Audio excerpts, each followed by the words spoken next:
महाभारत के प्रेमियों, मैं राम सागर शास्त्री आप लोगों के समक्ष एक प्रसंग रखने जा रहा हूं, दुर्योधन वध।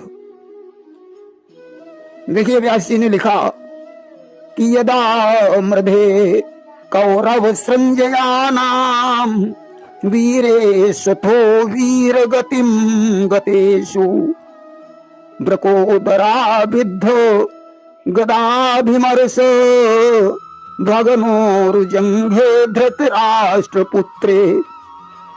जिस समय महाभारत के युद्ध में कौरव और पांडव दोनों पक्षों के बहुत से वीर गति को प्राप्त हो चुके थे और भीमसेन की गदा के प्रहार से दुर्योधन की जंघा टूट चुकी थी, उस समय अश्वत्थामा ने अपने स्वामी दुर्योधन का प्रिय कार्य समझकर द्रौपदी के सोते हुए पुत्रों के सिर काटकर दुर्योधन को भेंट किए।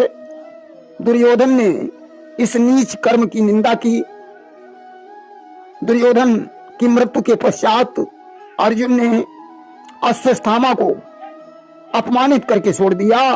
क्रोधित होकर अश्वत्थामा ने ब्रह्मास्त्र का संधान किया। उसी ज्वाल से उत्तरा का गर्भ चलने लगा। भगवान कृष्ण ने उस गर्भ की रक्षा की, जिससे आगे चलकर परीक्षित लाल का जन्म हुआ। आइए अब हम आप लोगों को प्रसंग की तरफ ले चले। महाभारत के युद्ध में दुर्योधन के 99 भाई मारे गए, अकेला दुर्योधन ही बचा। वह युद्ध क्षेत्र से भागकर व्यास सरोवर में छुपने के लिए जा रहा था। इसने विचार किया कि इस जीवन का क्या भरोसा है, पता नहीं कब मृत्यु अपने पंजों में जकड़ ले। चलो अपनी माता से ही मिल लिया जाए। आज दुर्योधन अपनी माता गांधारी के पास पहुंचा। गांधारी ने पूछा, पुत्र युद्ध के क्या समाचार हैं? दुर्योधन ने कहा, मां, विधाता की गति जानी नहीं जाती। मेरे 99 भाई युद्ध में मारे जा चुके हैं, मैं ही अकेला बचा हूं। छुपने के लिए व्यास सरोवर में जा रहा हूं कि विधि पर पंच जाई नहीं जाना, व्यास सरोवर जाऊं लुकाना। गांधारी ने कहा, पुत्र, तूने युद्ध भूमि से भागकर मेरी कोख को कलंकित कर दिया, कुल में दाग लगा दिया। इस क्षत्रिय हुई जो समर सकाना, और कुल कलंक ते ही पामर आना। खैर, जो हुआ उसे छोड़ो। आओ पुत्र, आज मैं तुम्हें अपनी आंखों से देखना चाहती हूं कि गांधारी भाखे तब बयना, और देखिया हूं पुत्र तो ही निज नैना। देखिए, गांधारी ऐसा क्यों कह रही है? क्या इसने दुर्योधन को कभी देखा नहीं था? दुर्योधन की तो बात ही छोड़ो, गांधारी ने और भी जो 99 पुत्र थे उन्हें भी नहीं देखा था। आप लोग कहेंगे क्यों?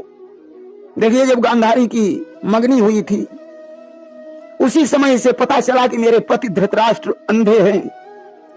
और जब ते सुनो हु तो पति आंधो, और तब ते नयन माही पट बांधो। तभी से इसने अपनी आंखों पर पट्टी बांध ली थी, क्योंकि आंखों का मोह बहुत बुरा होता है। सूरदास जी की पहले दोनों आंखें थी। एक सुंदरी को देखकर सूरदास उस पर मोहित हो गए, उसके घर के चक्कर काटने लगे, जिसके कारण सुंदरी के घर वालों ने इनका अपमान किया। सूरदास ने विचार किया, मेरी अपमान की जड़ ये आंखें हैं, इसलिए मैं आंखों को ही नहीं रखूंगा। एक जंगल में पहुंचे, कांटा तोड़कर दोनों आंखों में चुभा लिया और अंधे होकर भगवान का भजन करने लगे। अस्तु गांधारी ने दुर्योधन से कहा, पुत्र, ऐसा करो, तुम अपने वस्त्र उतार कर निर्वस्त्र होकर मेरे आगे आ जाओ। इसके बाद व्यास सरोवर के लिए प्रस्थान करो कि बसन छोरी सुत आगे आवो, तो पाछे व्यास सरोवर जावो। दुर्योधन ने कहा, मां, आज मैं बच्चा नहीं हूं, नग्न होकर तुम्हारे सामने कैसे आ सकता हूं? गांधारी ने कहा, पुत्र, मेरी नजर में तो तू आज भी बच्चा है। संकोच मत कर, निर्वस्त्र होकर मेरे सामने आ जा। दुर्योधन आज एकांत में जाकर अपने वस्त्रों को उतारने लगा। भगवान कृष्ण ने विचार किया कि अगर दुर्योधन निर्वस्त्र होकर गांधारी के पास पहुंच गया तो गांधारी की दृष्टि से इसका सारा शरीर वज्र का हो जाएगा और फिर दुर्योधन भीम के द्वारा मारा भी नहीं जाएगा। आज तो भगवान ने दो रूप बनाए, एक रूप तो पांडवों की तरफ रखा और दूसरा रूप दुर्योधन के सामने प्रकट कर दिया और बोले, दुर्योधन निर्वस्त्र होकर तुम कहां जा रहे हो? उसने कहा, माता का आदेश है कि निर्वस्त्र होकर मेरे सामने आओ। भगवान बोले, क्या तुम्हें शर्म नहीं लगती? अरे बाल बच्चे वाले होकर अपनी माता के सामने नग्न अवस्था में जा रहे हो कि शर्म नाही कछु तुम कौआ बही, मातु समीप नगिन हुई जा बही। लो मेरा यह पीतांबर पहन लो और माता के पास चले जाओ। दुर्योधन ने कमर में पीतांबर लपेटा, गांधारी के पास पहुंचा। आज गांधारी ने अपनी आंखों की पट्टी खोली, आंखों से दिव्य प्रकाश निकला और दुर्योधन के निर्वस्त्र शरीर में प्रविष्ट हो गया। गांधारी ने कमर में पीतांबर देखा और बोली, दुष्ट तेरा बुरा हो जाए। अरे तुझे माता के सामने भी लज्जा रही? तेरा सारा शरीर वज्र का बन चुका है परंतु जंघाएं कमजोर हैं कि वज्र शरीर भयउ सुत तोरा, उभरा जंघ दोष नहीं मोरा। अब भीम की गदा का प्रहार यदि तेरी जंघा पर होगा तो तुझे कोई नहीं बचा सकता है, अन्यथा तू मारा नहीं जा सकता है। अब तुम व्यास सरोवर में जा सकते हो। दुर्योधन जाकर व्यास सरोवर में छुप गया और इधर पांचों पांडव भगवान कृष्ण के सहित घर पहुंचे। कुंती को मालूम हुआ पांडव विजय करके घर आए गए हैं कि कुंती माता ने यहां सुना विजय का नाद, विजय हार ले हाथ में चली सहित सहलाद। माता कुंती ने सुंदर आरती बनाई और विजय का हार लेकर चली। धर्मराज से कहा, ओ पुत्र तुमने दुर्योधन को मारा, लाओ तुम्हारी आरती उतारूं। किरण मा तुम मारे कुरुनाथा और करहूं आरती तो ही निज हाथा। धर्मराज ने कहा, नहीं मां, मेरे साथ तो शल्य का युद्ध हो रहा था, दुर्योधन को मैंने नहीं मारा। कि धर्म पुत्र का भौरण घोरा, अमोसन परे शल्य को जोरा। कुंती ने विचार किया शायद दुर्योधन को अर्जुन ने मारा होगा। आरती लेकर अर्जुन की तरफ बढ़ी। अब अर्जुन कहे, मातु से बयना कुरुपति हम देखे नहीं नहीं ना।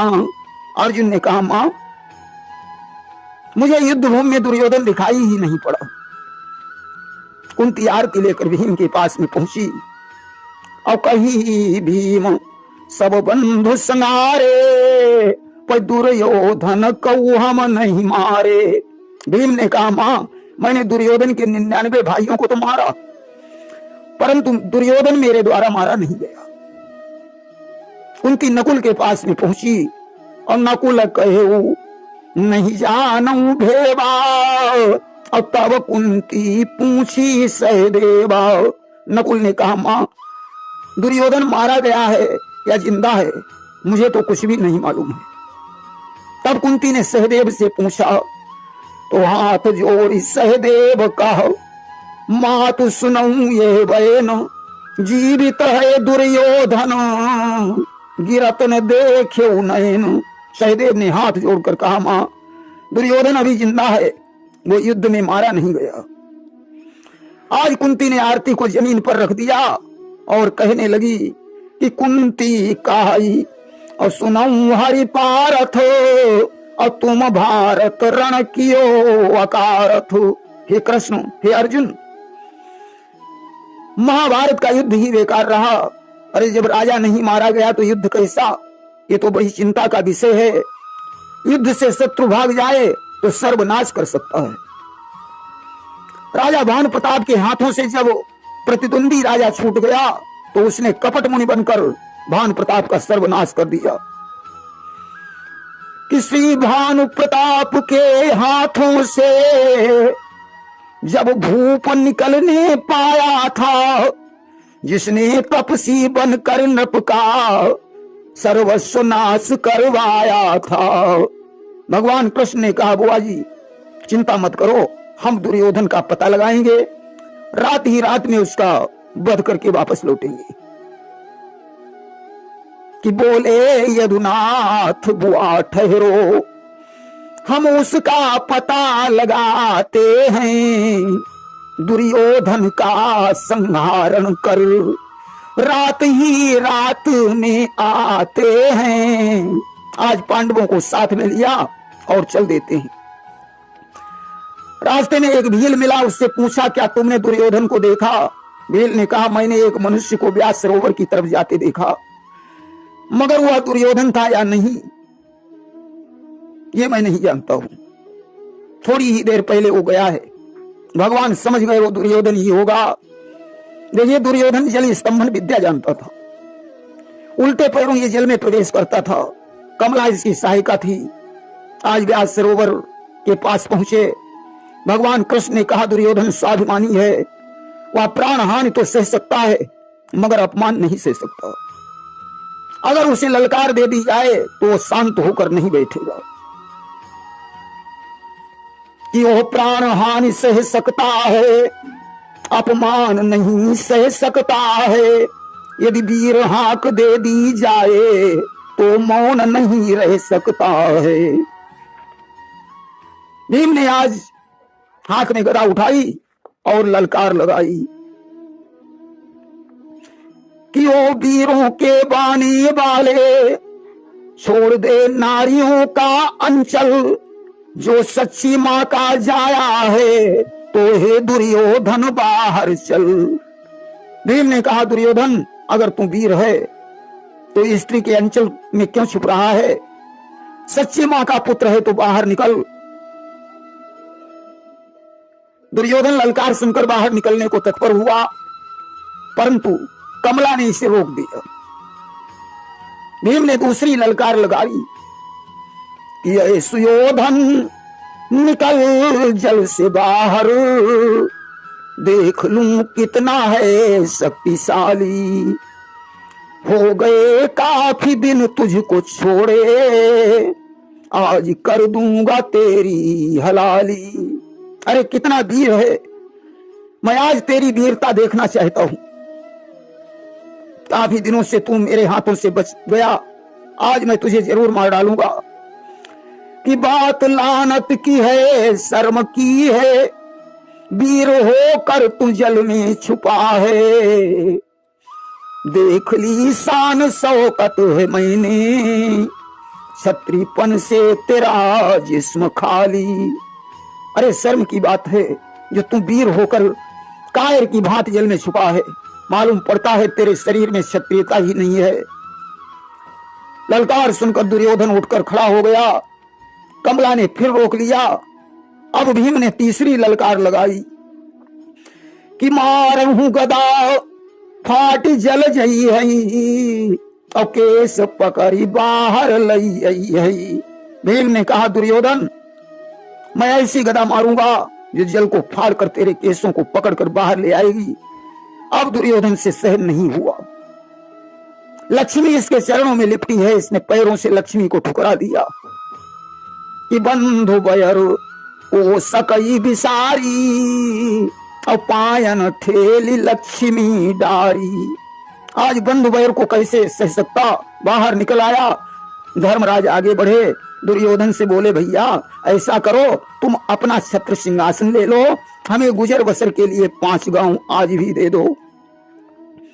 कि 5 गांव अब हूं मोहि दीजे, अब अपनो छत्र सिंहासन लीजे। जानते हो 5 गांव कौन थे? कि इंद्रप्रस्थम, ब्रकप्रस्थम, जयंतम, वारणावताम, प्रयक्ष चतुरो ग्रामान, कांचिदेकम च पंचमम। हस्तिनापुर, पंपापुर, पूना, मथुरा और काशी, यही 5 गांव थे। दुर्योधन ने कहा धर्मराज तुम सच में धर्म की बात कर रहे हो, मगर यह दुर्योधन जीते जी सुई की नोक के बराबर भी भूमि नहीं देगा कि सुई अग्रमय उठी है जेती और बिना युद्ध हम दिहाई न तेती। धर्मराज ने कहा भैया हम 5 और तुम अकेले, ऐसा युद्ध तो धर्म के विरुद्ध है। ऐसा करो तुम 2 भाइयों को ले लो और हम भी 3 और तुम भी 3 हो जाओ, तब युद्ध करें। दुर्योधन हंसा, उसने कहा धर्मराज अगर मैं अर्जुन और भीम को ले लूंगा तो नकुल और सहदेव तुम्हारी रक्षा नहीं कर पाएंगे कि अर्जुन और भीम ले ही हम 2 तो तुम ही बांध राखई किन को, फिर तो हम तुम्हें आसानी से बंदी बना सकते हैं, इसलिए युद्ध राजा राजा का होगा। अतः धर्मराज तुम आगे बढ़ो, हमारा तुम्हारा युद्ध होगा। अब तो धर्मराज चिंता में डूब गए। भगवान कृष्ण आगे बढ़े, दुर्योधन से बोले दुर्योधन तुम्हें मालूम है कि पांडवों का राजा कौन है? पांडव लोग अपनी सेना का राजा भीम को बनाए हैं, इसलिए तुम्हारा युद्ध भीम से होगा। दुर्योधन बोला धर्मराज यदि भीम को प्रणाम कर लें तो मैं इस बात को मान लूंगा कि पांडवों के राजा भीम हैं। देखिए दुर्योधन जानता है कि अगर धर्मराज भीम को अपना शीश झुकाएंगे तो भीमसेन जलकर भस्म हो जाएंगे कि धर्मराज जो शीश झुकई हैं और तुरंत ही भीमसेन जरी गई हैं। अब तो बड़ी समस्या बन गई। भगवान ने अपना बंसी और पीतांबर भीम को पकड़ा दिया और लवशंका का बहाना बनाया। धर्मराज से कहा अब तुम प्रणाम कर लो। उसी समय धर्मराज ने बंसी और पीतांबर को प्रणाम कर लिया। दुर्योधन को विश्वास हो गया, भीम से गदा युद्ध की तैयारी हो गई।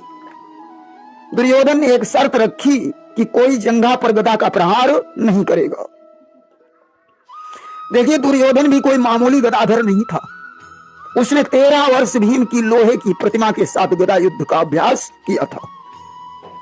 आज भीमसेन और दुर्योधन के साथ गदा युद्ध होने लगा कि गदा युद्ध होने लगा वायु वेग के साथ, एक एक के हाथ पर लगे दिखाने हाथ।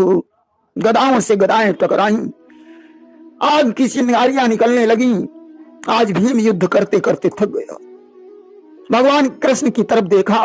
भगवान कृष्ण ने अपनी जंघा को ठोक कर संकेत किया कि इसकी जंघा पर गदा का प्रहार करो। कि संकेत नाथ का पाते ही भीम ने जांघ पर वार किया, गिर पड़ा भूमि पर दुर्योधन, देवों ने जय जयकार किया। कृष्ण के संकेत से भीमसेन ने दुर्योधन की जंघा पर गदा का प्रहार किया। दुर्योधन की जंघा टूट गई, आहत होकर गिर पड़ा। उसने भीम से कहा कि धर्म युद्ध नहीं भीम विचारो, और गदा घाव जांघन पर मारो। भीम तुमने धर्म का युद्ध नहीं किया, जो जंघा के ऊपर गदा का प्रहार किया। भीम ने कहा दुर्योधन आज तुम्हें धर्म की याद आ रही है।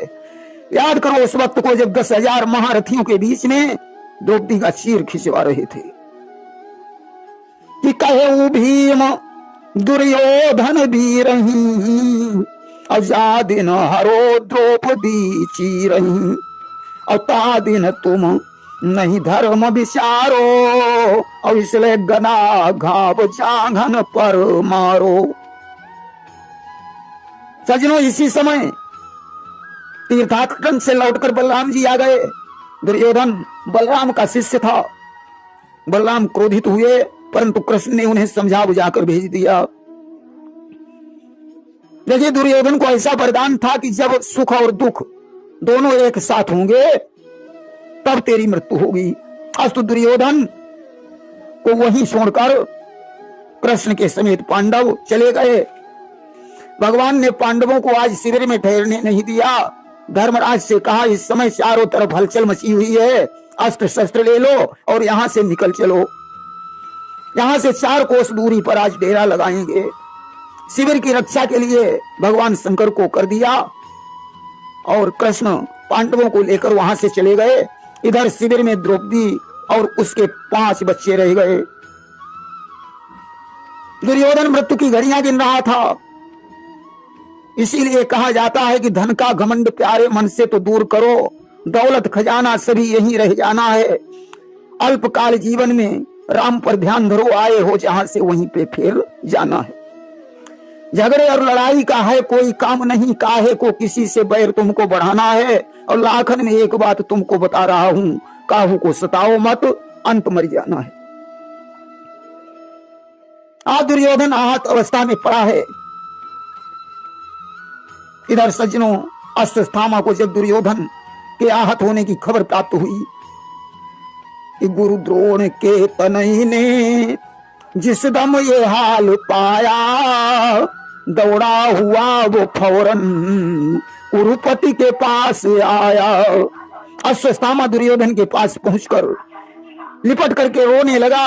उसने कहा, राजन आप मेरे अन्नदाता हैं, मुझे इस बात का दुख है कि मेरा स्वामी आज मर रहा है और मैं उसकी कोई विशेष सेवा भी नहीं कर सका। राजन हृदय में कोई अरमान हो वह मुझे बताओ, मैं तुम्हारी आज्ञा का पालन करने के लिए तैयार हूं। दुर्योधन ने अश्वत्थामा के सिर पर मुकुट रख दिया और कहा कि आदेश दे रहा हूं, इतना ही कर दिखाओ, उन 5 पांडवों के तुम शीश काट लाओ। पांडवों की मृत्यु से हमारे प्राण सुख से निकल जाएंगे। अश्वत्थामा ने कहा, ठीक है राजन। आज इसने कृतवर्मा को साथ में लिया और प्रतिज्ञा की कि पांडव वंश नए कऊ छाणूं, अर्जुन सहित आज सब मारूं। मैं आज पांडव वंश में किसी को नहीं छोड़ूंगा, अर्जुन के सहित सभी का वध कर दूंगा। आज शिविर में पहुंचा। शिविर के रक्षक भगवान शंकर थे। उन्होंने बाणों की वर्षा करना शुरू कर दिया। कृतवर्मा ने अश्वत्थामा से कहा कि भगवान शंकर बड़े भोले वाले हैं कि मेरे शिव जी हैं ऐसे निराले, जैसा कोई निराला नहीं है। सारी दुनिया में इनके बराबर कोई भी भोला भाला नहीं है। सारी दुनिया में इतना भोला भाला कोई देवता ही नहीं है कि जो हर हर के करे थे और हरत हैं कलेश सबई, और गाल के बजाए जे निहाल कर देते हैं। आज दोनों भगवान शंकर के पास में पहुंचे। अवश्य कही दो शंकर ढिंग आए, करी प्रणाम तब गाल बजाए। बोले बाबा प्रसन्न हो गए, बोले परम ब्रूही वरदान मांग लो। अश्वत्थामा ने कहा, प्रभु मैं शिविर के अंदर प्रवेश करना चाहता हूं। शंकर जी ने कहा, ठीक है जाओ। एक तलवार और निकाली, प्रदान कर दी। और थी अर्धरात्रि, भक्तों पांचाली सो रही थी, बच्चों सहित बेचारी निद्रा में खो रही थी। आधी रात के का समय था। द्रौपदी 5 बच्चों के सहित शिविर में सो रही थी। 5 बच्चे अपने अपने पिता के समान थे कि 5 पति के 5 जाए, और पितु समरूप रंग दर्शाए। देखिए बच्चों का नामकरण संस्कार हो चुका था। धाम में मुनि से वेदों का अध्ययन करके बच्चों ने अर्जुन से धनुर्वेद भी सीख लिया था। ये बच्चे जब उत्तरा और अभिमन्यु का विवाह हुआ था उसमें बारात में भी गए थे। इसका मतलब है कि बच्चे छोटे नहीं थे। युधिष्ठिर से जो बच्चा पैदा हुआ था उसका नाम प्रतिबिंब था। भीमसेन से सुतसोम, अर्जुन से श्रुतकर्मा, नकुल से शतानीक, सहदेव से श्रुतसेन नामक पुत्र का जन्म हुआ था। अस्तु आज इसने सोते हुए 5 बच्चों के शीश काट लिए और दुर्योधन के पास पहुंचा। किधरे आन सिर भूपति आगे, मुकुट ज्योति सन देखन लागे। दुर्योधन के आगे शीशों को रखा। दुर्योधन ने मुकुट की ज्योति से उन्हें देखा। अश्वत्थामा से कहा लाओ भीम का सिर कहाँ है। अश्वत्थामा ने भीम के पुत्र का सिर दे दिया। दुर्योधन ने उसे कसकर दबाया। देखिए ये दुर्योधन में पिता का गुण था। धृतराष्ट्र भी हाथ से कसकर पकड़ कर लोगों को मसल देता था। आज इसने उस शीश को कसकर दबाया, फूट गया। दुर्योधन को महसूस हो गया कि ये पांडव नहीं बल्कि पांडव के बच्चों के शीश हैं। अमूक भयउ दुख हृदय भुबारा, वंश विहीन कीन हत्यारा। दुर्योधन ने कहा अरे दुष्ट, तूने तो वंश का नाश ही कर दिया। मेरी दुश्मनी पांडवों से थी, उनके बच्चों से नहीं। अरे हत्यारे, यहां से निकल जा, मैं तेरा मुंह नहीं देखना चाहता हूं। अश्वत्थामा वहां से चला गया। दुर्योधन के सामने सुख और दुख दोनों इकट्ठे हो गए। जब इसे मालूम हुआ कि पांडव मारे गए तब तो इसे बड़ी खुशी हुई, परंतु जब इसने ये जाना कि ये पांडव नहीं बल्कि पांडव के बच्चों के सिर हैं, तब इसे दुख हुआ। इसी सुख दुख के साथ दुर्योधन का प्राणांत हो गया। प्रेम से बोलिए वृंदावन बिहारी लाल की जय।